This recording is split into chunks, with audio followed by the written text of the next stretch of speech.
ना बहुत ज़रूरी है। ठीक है, चलिए अब हम काली मिट्टी का निर्माण कैसे होता है उसको जान गए। अब काली मिट्टी को अलग अलग नामों से, मेरे प्यारे दोस्तों, आप सभी का मेरे YouTube चैनल सर्वत्र एकेडमी में स्वागत है।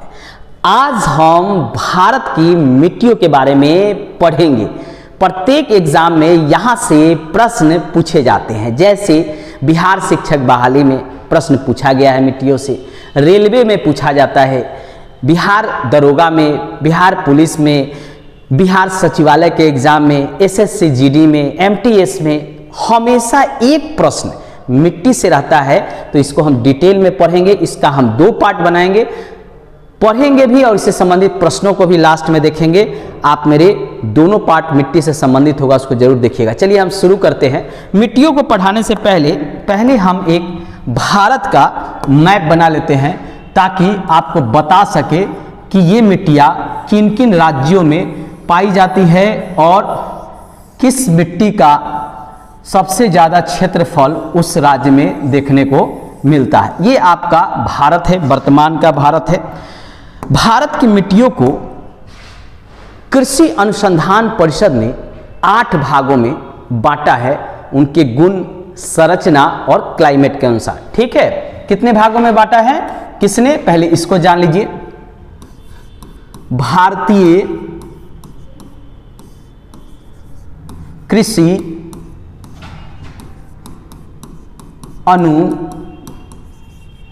अनुसंधान परिषद ने, ठीक है, 8 भागों में क्या किया है, मिट्टी को बांटा है। ठीक है, कितने भागों में बांटा है, 8 भागों में।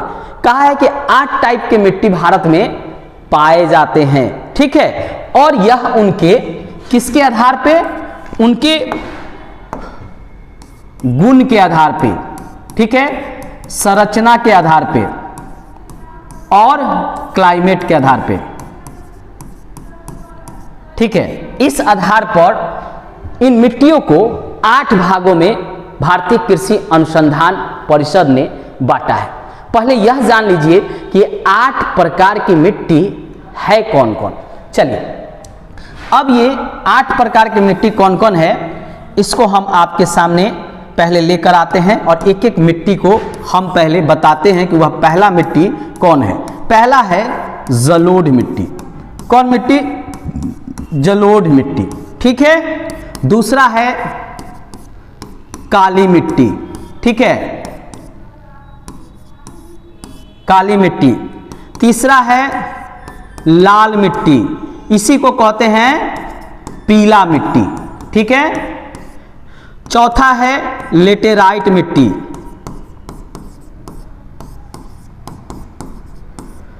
पांचवा है मरुस्थलीय मिट्टी।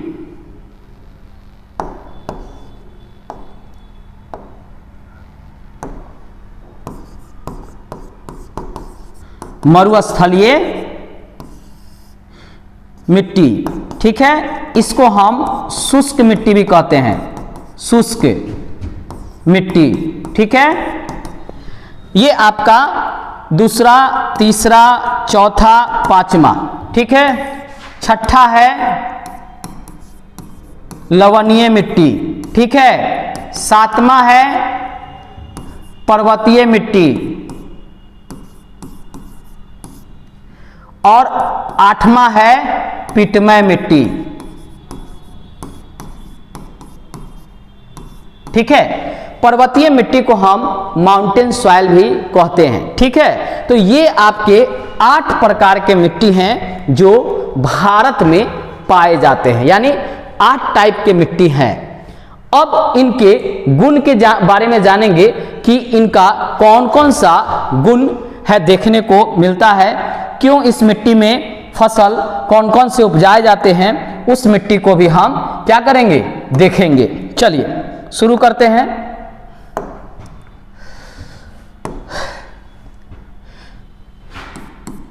हम पेडोलॉजी विज्ञान के तहत मिट्टी का भी अध्ययन करते हैं। ठीक है, जिसे मृदा विज्ञान कहते हैं। इन मिट्टियों का अध्ययन किसके तहत किया जाता है, आइए हम जानते हैं। मिट्टी का अध्ययन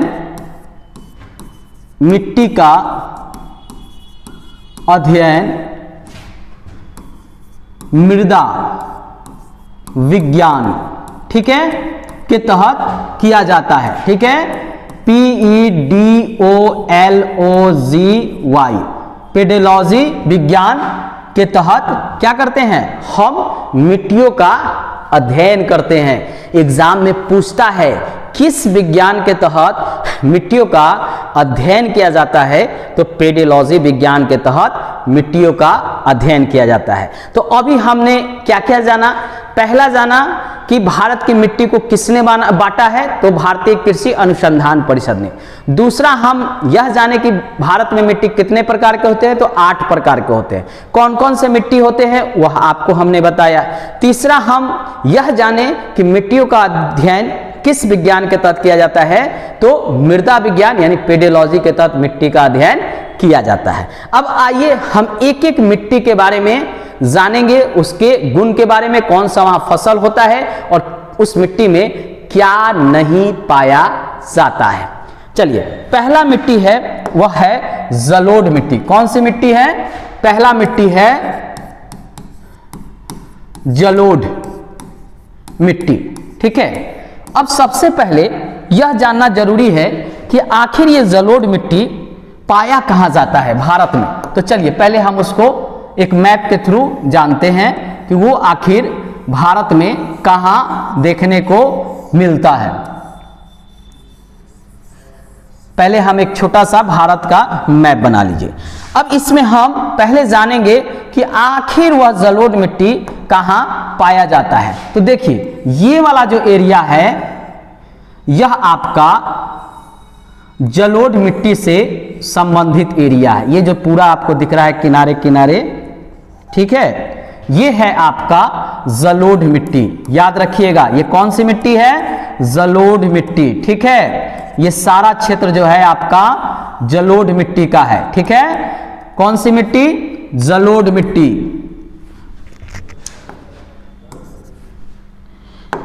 ये आपका मिट्टी है जलोढ़ मिट्टी, याद रखिएगा, जलोढ़ मिट्टी, एल्यूवल सॉइल, ये है जलोढ़ मिट्टी, ठीक है। ये अधिकतर उत्तर भारत में देखने को मिलता है, ठीक है। अब ये जलोढ़ मिट्टी बनता कैसे है, पहले यह आपके लिए जानना जरूरी है। देखिए, नदी क्या करता है, प्रत्येक वर्ष बाढ़ को लेके आता है। नदी क्या करता है, प्रत्येक वर्ष बाढ़ के लेके आता है। जैसे ये पहाड़ है, यहां पे आपका हिमालय का पहाड़ है, ठीक है। नदी यहां से इसको काटते हुए क्या होता है, नदियां निकलती हैं, ठीक है।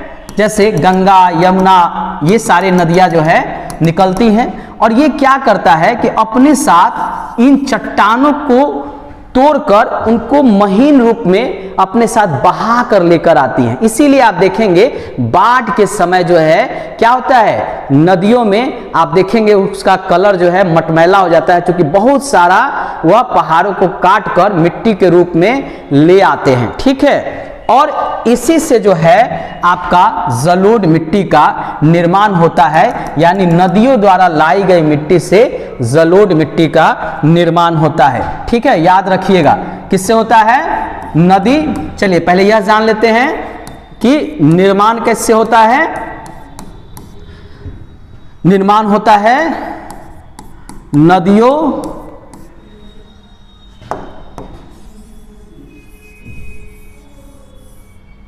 नदियों द्वारा लाई गई मिट्टी से, नदियों द्वारा लाई गई मिट्टी से, ठीक है। किसका निर्माण होता है, जलोढ़ मिट्टी का, ठीक है, जलोढ़ मिट्टी का। इसमें सबसे अधिक क्या होता है, सबसे अधिक होता है इसमें जलोढ़ मिट्टी में कंकर, पत्थर, गाद, इस मिट्टी में सबसे अधिक होता है, यानी जलोढ़ मिट्टी में ये देखने को मिलता है। ठीक है, और इसमें नाइट्रोजन और ह्यूमस और फास्फोरस की कमी भी होती है। जलोढ़ मिट्टी में कमी क्या होता है यह भी जान लीजिए, नाइट्रोजन, ठीक है, फास्फोरस और ह्यूमस, ह्यूमस की इसमें कमी होती है। ठीक है, ह्यूमस की इसमें कमी होती है, ये कमी होता है। ठीक है, परंतु इसमें पोटास की अधिकता होती है। ठीक है, अधिक पाया जाता है पोटास, परंतु नाइट्रोजन, फास्फोरस और ह्यूमस जलोढ़ मिट्टी में बहुत कम पाया जाता है। इसमें सभी प्रकार के फसल होते हैं, इसमें सभी प्रकार के फसल होते हैं, जैसे गेहूं, चावल,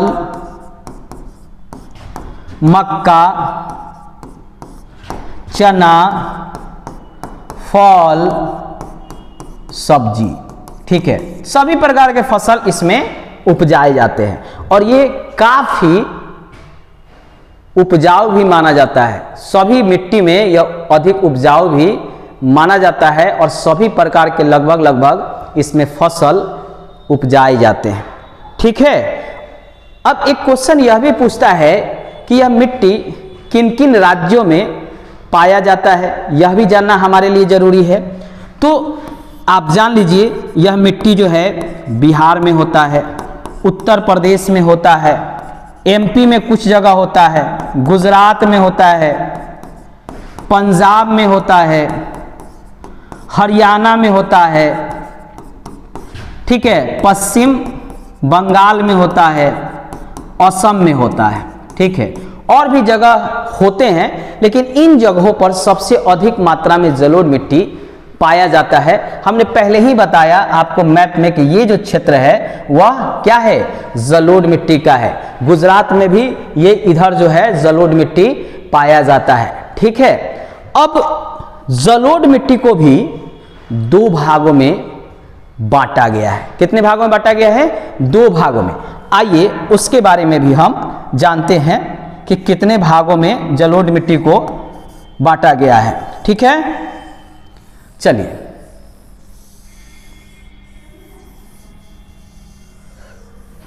देखिए,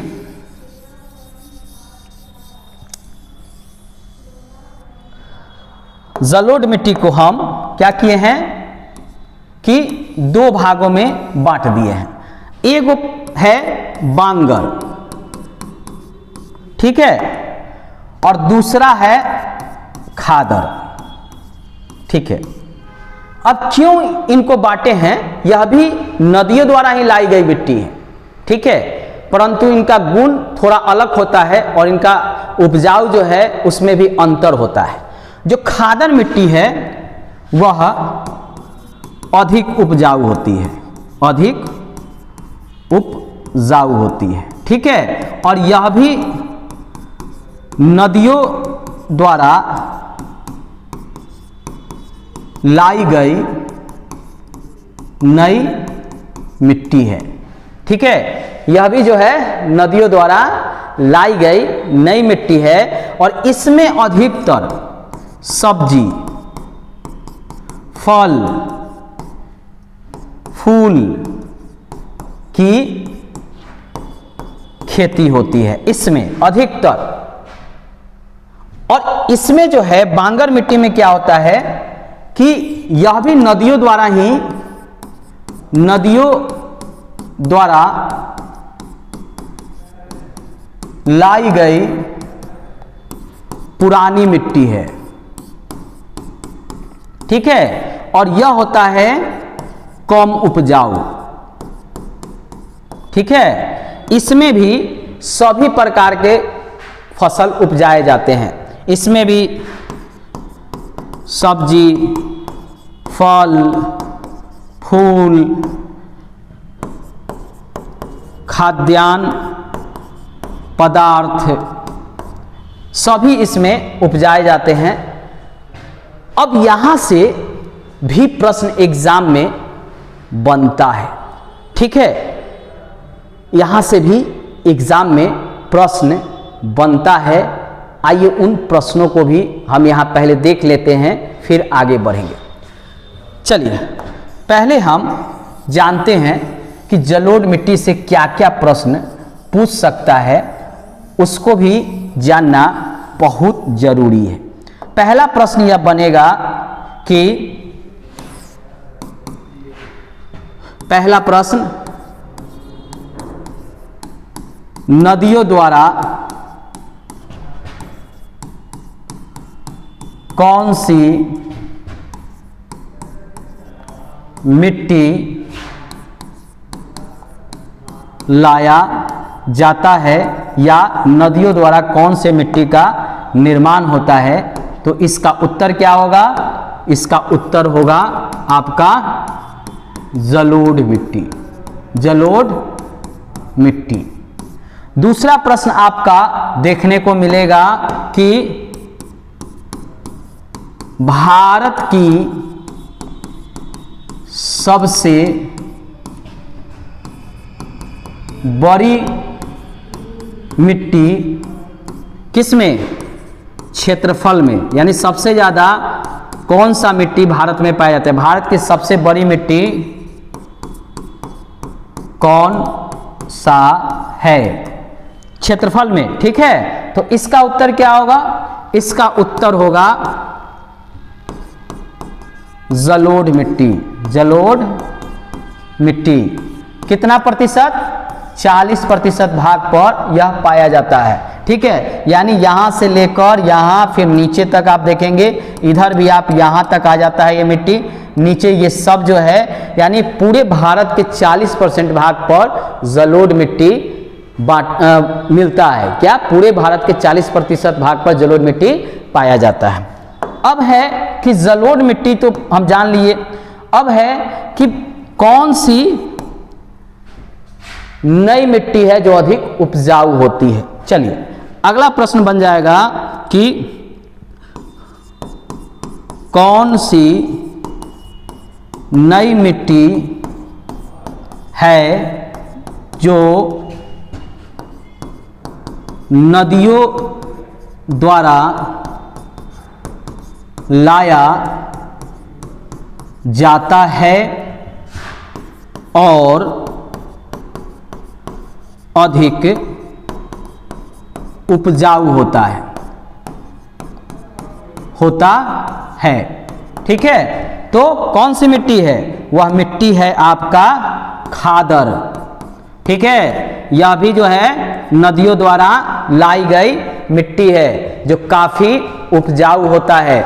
बांगर भी नदियों द्वारा लाई गई मिट्टी है लेकिन कम उपजाऊ होता है, ठीक है।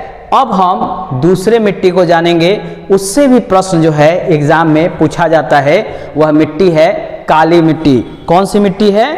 काली मिट्टी। आइए उसके बारे में भी हम विशेष रूप से जानते हैं। चलिए अगला मिट्टी है काली मिट्टी, जिसको हम ब्लैक सॉइल के नाम से भी जानते हैं, ठीक है। किस नाम से जानते हैं? ब्लैक सॉइल के नाम से भी हम उस मिट्टी को जानते हैं। तो अगला मिट्टी है आपका काली मिट्टी, ठीक है। दूसरी मिट्टी है काली मिट्टी। अब हम मैप में जानेंगे कि यह काली मिट्टी कहां कहां पाया जाता है। देखिए ये वाला जो क्षेत्र है आपका, ये वाला और ये वाला, ये है आपका काली मिट्टी का, ठीक है। ये है काली मिट्टी, ठीक है। ये आपका काली मिट्टी है। और ये कौन सी मिट्टी है? जलोढ़ मिट्टी है, ठीक है। ये है आपका काली मिट्टी, ठीक है। काली मिट्टी का निर्माण कैसे होता है, तो पहले आप उसको जान लीजिए, क्योंकि बार बार पूछा जाता है कि ब्लैक सॉइल का निर्माण कैसे होता है। तो आइए पहले हम उसको जानते हैं। देखिए काली मिट्टी निर्माण ज्वालामुखी से निकले लावा से होता है। ज्वालामुखी है, जमीन के भीतर क्या होता है? तरल पदार्थ होता है, ठीक है। और जब टेम्परेचर अंदर बढ़ता है तो वो जो है बाहर जो है जमीन से बाहर निकलता है, ठीक है। और यही जो है बाहर आकर ठंडा होता है और इसको हम क्या करते हैं, लावा के रूप में जाते हैं, यानी ये लावा निकला, ठीक है। और भूमि पर आने के बाद ये क्या होता है, चट्टान के रूप में यहाँ पे निर्मित हो जाता है, ठीक है। यहाँ बन जाएगा चट्टान के रूप में, ठीक है। चट्टान बन गया, इसी को हम लोग कहते हैं बैसाल्ट चट्टान, बैसाल्ट चट्टान, ठीक है। बैसाल्ट रॉक इसको कहते हैं। यानी यही जो लावा है वो ठंडा होता है तो बन जाता है बैसाल्ट चट्टान। और इसी के टूटने से, इसी के टूटने से क्या होता है, काली मिट्टी का निर्माण होता है, काली मिट्टी का निर्माण, ठीक है। तो हम ये समझ गए कि काली मिट्टी का निर्माण कैसे होता है, ज्वालामुखी से निकले लावा के ठंडा होने के बाद बैसाल्ट चट्टान के रूप में परिवर्तित होने और उसके टूटने से काली मिट्टी का निर्माण होता है। एग्जाम में पूछता है कि काली मिट्टी का निर्माण कैसे होता है, तो बैसाल्ट चट्टान से होता है। अब बैसाल्ट चट्टान का निर्माण कैसे होता है, तो ज्वालामुखी से निकले लावा के ठंडा होने से बैसाल्ट चट्टान का निर्माण होता है, ठीक है। यह आपके लिए जानना बहुत जरूरी है, ठीक है। चलिए अब हम काली मिट्टी का निर्माण कैसे होता है उसको जान गए। अब काली मिट्टी को अलग अलग नामों से भी जाना जाता है। एग्जाम में पूछता है कि काली मिट्टी को किन किन नामों से जाना जाता है, तो आइए उसके बारे में हम जानते हैं। देखिए, पहले हम यह जान लिए कि काली मिट्टी का निर्माण कैसे होता है, तो ज्वालामुखी से निकले लावा के जमने तथा बैसाल्ट चट्टान के रूप में बनने, रूप में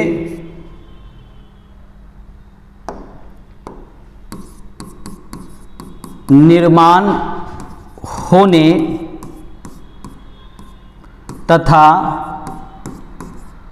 उसके टूटने से होता है, ठीक है। टूटने से होता है किसका, काली मिट्टी का। एग्जाम में ये प्रश्न बार बार पूछा जाता है कि निर्माण किससे होता है, तो बैसाल्ट चट्टान के टूटने से। अब बैसाल्ट चट्टान का निर्माण कैसे होता है, तो लावा से, ज्वालामुखी के निकले लावा से होता है। इस मिट्टी को और किन किन नामों से जाना जाता है, यह भी एग्जाम में पूछा जाता है, ठीक है। जान लीजिए, इसको जाना जाता है काली कपासी, इसके अलावा रेगूर मिट्टी, रेगूर मिट्टी, इसके अलावा चार नोजम, ठीक है, मिट्टी, इसके अलावा लावा मिट्टी, ठीक है। इस सभी नाम काली मिट्टी का है, ठीक है। ये किसका नाम है, काली मिट्टी का। अब इसको याद रखना काफी कठिन है क्योंकि इतने नाम है इसके, तो इसको याद करने का एक तरीका आपको बताते हैं। देखिए, काली मिट्टी का रंग काला क्यों होता है, लावा जब निकलता है तो लाल होता है, लेकिन जब वो ठंडा होता है तो बन जाता है काले कलर का दिखाई देता है। अब उसी से बैसाल्ट चट्टान बनता है और वही जब टूटेगा तो मिट्टी बनेगा, तो उसका रंग कैसा होगा, काला होगा। चूंकि कपास की खेती इस मिट्टी में सबसे अधिक होती है, इसीलिए इस मिट्टी को हम क्या कहते हैं, कपासी, काली कपासी। रंग है काला तो हो गया काली, और कपास की खेती इसमें सबसे ज्यादा होता है तो काली कपासी। रेगूर मिट्टी इसलिए कहते हैं कि यह मिट्टी भुरभुरा प्रकार का होता है। कारण है कि इसमें जल रोकने की क्षमता अधिक है, लेकिन गर्मियों में यह मिट्टी जो है फट जाता है। मान लीजिए कि यह कोई भूमि है, तो यहाँ पे क्या होता है, गर्मियों में इसमें दरार आ जाता है, ठीक है, दरार आ जाता है, लेकिन इसके निचले भाग में यानी 4 से 5 फीट नीचे क्या होता है, पानी रहता है, और ऊपर जो है ये भुरभुरा आकार पपड़ी पड़ जाता है, ठीक है। तो इसके संरचना के आधार पर इसको जो है रेगूर मिट्टी भी कह दिया गया है। चारनोजम जो है अधिकतर आदिवासी क्षेत्र में इस मिट्टी को कहा जाता है। लावा मिट्टी इसलिए कहते हैं क्योंकि इसका निर्माण ही ज्वालामुखी से निकले लावा से होता है। तो इस काली मिट्टी को इतना नाम से जाना जाता है और एग्जाम में अक्सर इसी को उठा के पूछता है। अब यह भी जानना जरूरी है कि इसमें किस चीज की कमी होती है और किस चीज की अधिकता इसमें देखने को मिलता है। तो आइए उसके बारे में भी हम जानते हैं, उसके बारे में भी हम डिटेल से जानते हैं। चलिए, इस मिट्टी में क्या क्या पाया जाता है तो सबसे पहले जान लीजिए। इसमें भी नाइट्रोजन, ह्यूमस, पोटास की कमी होती है। क्या होता है, इस मिट्टी में ये कम पाए जाते हैं, परंतु लौह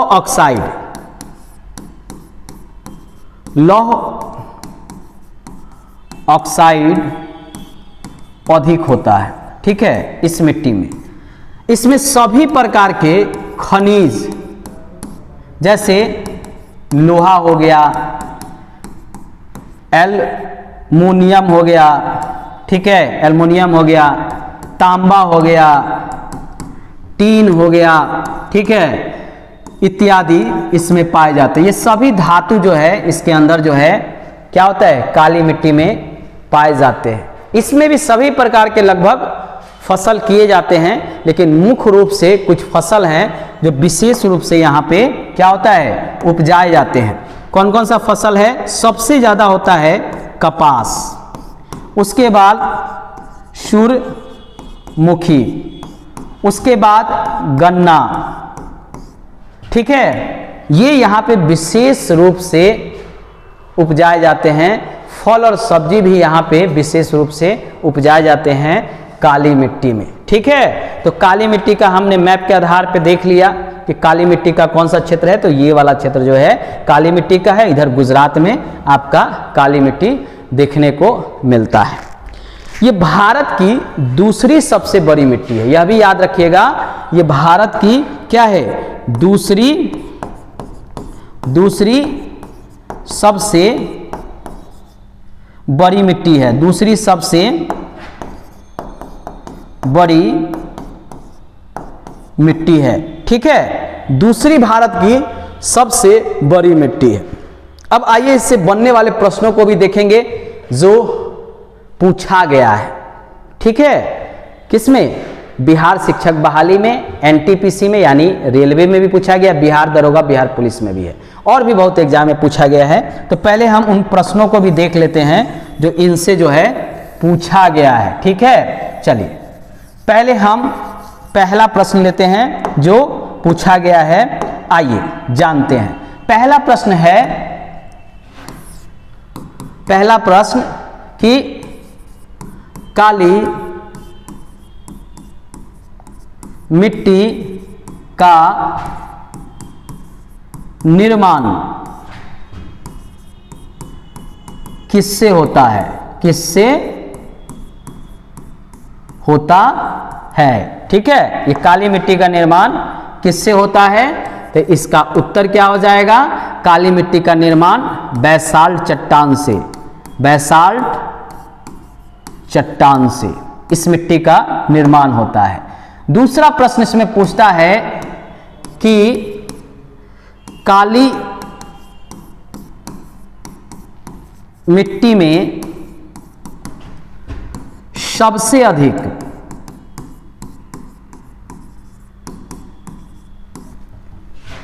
किस फसल को उपजाया जाता है, किस फसल को उपजाया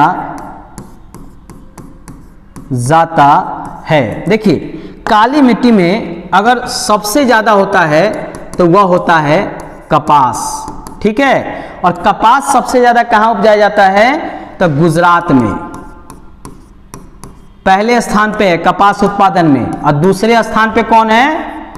महाराष्ट्र, ठीक है। ये है उत्पादन में, ठीक है। लेकिन एक और प्रश्न पूछता है कि काली मिट्टी सबसे अधिक कहाँ पाया जाता है, किस राज्य में? काली मिट्टी सबसे अधिक कहाँ पाया जाता है, ठीक है। तो सबसे ज़्यादा ये काली मिट्टी है वह है आपका कहाँ पे? महाराष्ट्र में, ये प्रथम स्थान पे है। दूसरे स्थान पे गुजरात है और तीसरे स्थान पे तेलंगाना है, ठीक है। एक और क्वेश्चन बनता है कि काली मिट्टी रेगूर मिट्टी के नाम से किसे जाना जाता है? रेगूर मिट्टी के नाम से। तो याद रखिएगा काली मिट्टी को ही रेगूर मिट्टी के नाम से जाना जाता है, या काली कपासी के नाम से जाना जाता है, या चेरनोजम के नाम से जाना जाता है, या लावा के नाम से जाना जाता है। यह भी प्रश्न पूछे हुआ है, ठीक है। आइए हम भारत की तीसरी सबसे बड़ी मिट्टी लाल मिट्टी के बारे में भी जानते हैं। पहले यह जान लेते हैं कि लाल मिट्टी कहाँ होता है भारत में, ठीक है। यह भी जानना आपके लिए बहुत जरूरी है, ठीक है। चलिए अगला मिट्टी के बारे में हम पहले मैप में देखेंगे और फिर उससे संबंधित फैक्ट को भी देखेंगे। चलिए अगला मिट्टी है आपका, वह है मिट्टी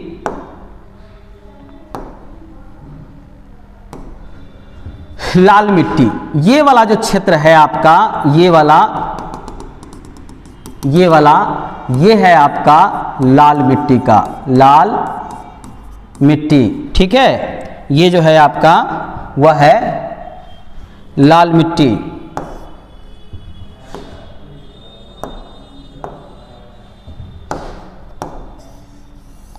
ठीक है। ये वाला जो क्षेत्र है वह है आपका लाल मिट्टी का। याद रखिएगा कौन सा है? ये वाला जो क्षेत्र है आपका, ठीक है, ये है आपका लाल मिट्टी, ठीक है। और ये सबसे ज्यादा छत्तीसगढ़ में पाया जाता है। इसका लाल होने का कारण क्या है यह भी जानना आपके लिए जरूरी है। देखिए यहां थोड़ा वर्षा कम होता है और तापमान यहां पे अधिक होता है। अब गर्मी ज़्यादा होगा, वर्षा कम होगा, तो ऐसे स्थिति में मिट्टी का जो परत है वह जल जाता है। अब कोई भी चीज जब जलेगा तो कैसा दिखाई देगा? लाल दिखाई देगा। और इस मिट्टी का निर्माण मेटामॉर्फिक रॉक यानी कार्यांतरिक चट्टान के टूटने से होता है। इस मिट्टी का निर्माण कम उपजाऊ होता है यह मिट्टी। तो चलिए पहले यह जानते हैं कि इसका निर्माण कैसे होता है। अगला मिट्टी है वह मिट्टी है आपका तीसरा लाल मिट्टी, ठीक है। इसी को पीली मिट्टी भी कहा जाता है। पीली मिट्टी क्यों कहा जाता है आइए उसको भी हम जानते हैं। देखिए पहले इसके बनावट के बारे में जान ले, कैसे यह बनता है, कहाँ बनता है। देखिए कम वर्षा एवं अधिक तापमान वाले क्षेत्र में यह बनता है, ठीक है।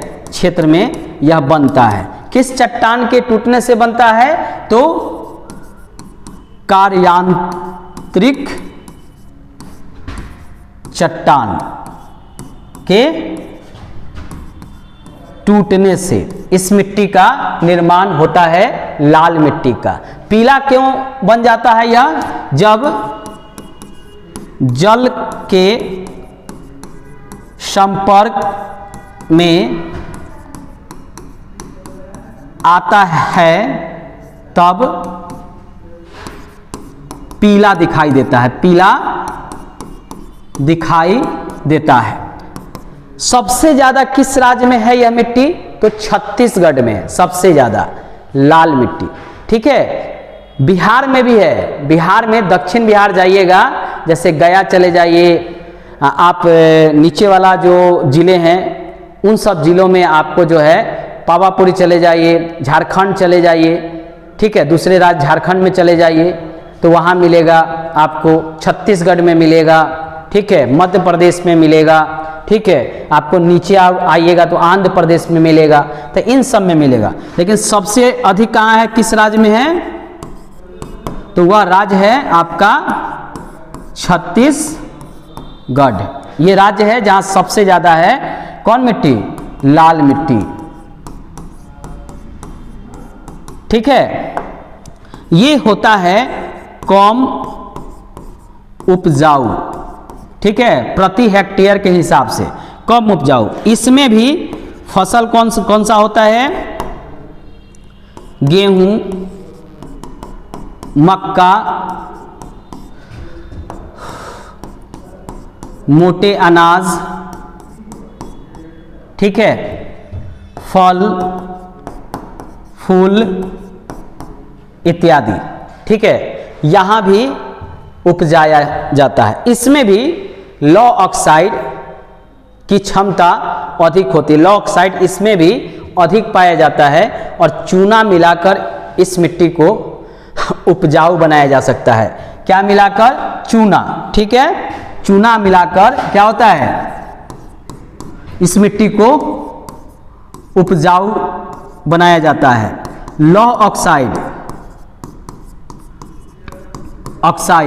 ठीक है, इस मिट्टी में होते हैं। सभी प्रकार के इसमें धातु भी देखने को मिलेगा, मेटल, यहां से भी मेटल जो है आपको निकाला जाता है। ठीक है, अब इससे बनने वाले कुछ प्रश्न को भी देखेंगे, क्योंकि किसी भी चैप्टर को अगर आप पढ़ रहे हो तो मुख्य रूप से प्रश्न को जरूर देखना चाहिए कि किस तरह वहां से प्रश्न पूछे जाते हैं, चाहे वह कोई भी एग्जाम आप दे रहे हैं, क्योंकि प्रश्न ही क्या होता है, आपको बताता है कि उस चैप्टर से किस तरह के प्रश्न भविष्य में पूछे जा सकते हैं।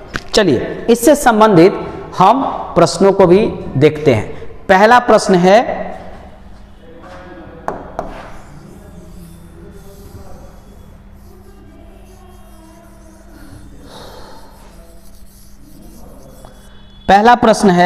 कि इस मिट्टी का निर्माण कैसे होता है। ठीक है, निर्माण कैसे होता है? तो कार्यांतरिक चट्टान से इस मिट्टी का निर्माण होता है। ठीक है, ये जानना बहुत जरूरी है। किस मिट्टी से? कार्यांतरिक चट्टान से। सबसे ज्यादा कहां पाया जाता है? चलिए अगले प्रश्न को हम लेंगे, सबसे ज्यादा कहां पाया जाता है?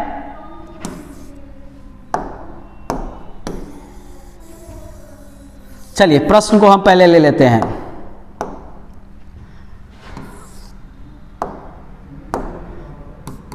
पहला प्रश्न है, लाल मिट्टी का निर्माण किस चट्टान से होता है? किस चट्टान से होगा?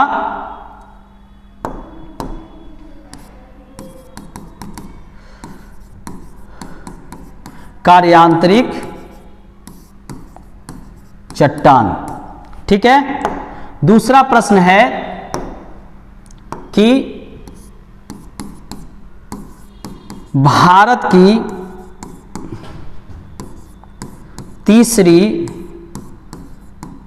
बड़ी मिट्टी कौन सी है?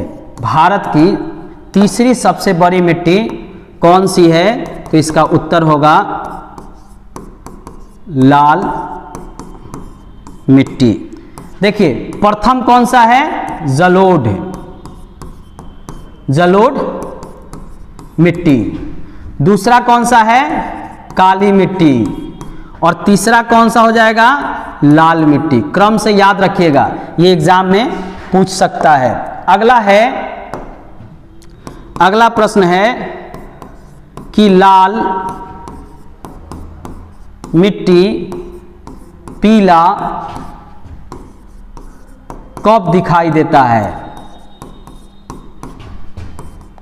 ठीक है, लाल मिट्टी पीला कब दिखाई देता है?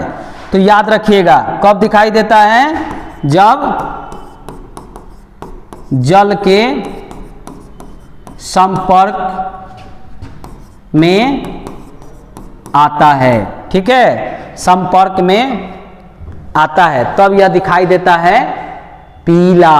ठीक है, तो ये 3 प्रकार के मिट्टियों को हमने आपको भारत के मानचित्र के आधार पर बताया।